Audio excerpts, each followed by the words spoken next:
Civil defence की तरफ से ये रास्ता क्लियर किया जा रहा है ताकि जब ये मशीन अपना काम करे तो यहाँ पर लोग ना हो और उस ऑपरेशन के दौरान कुछ ज़्यादा नुकसान ना हो।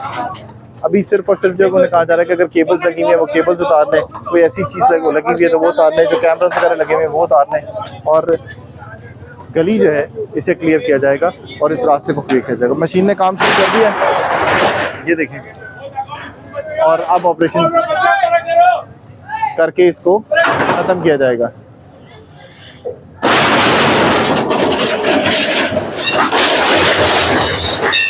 इसको मुकम्मल तौर पे डिमोलिश किया जाएगा ताकि रास्ता क्लियर किया जा सके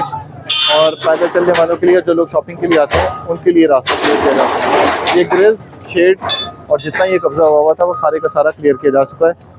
और अब इसको ख़त्म करने के बाद फिर इसको बताया जाएगा इसके दुकान के मालिक को कि दोबारा इस तरह की तामीरात अगर हुई तो सख्त एक्शन हो सकता है।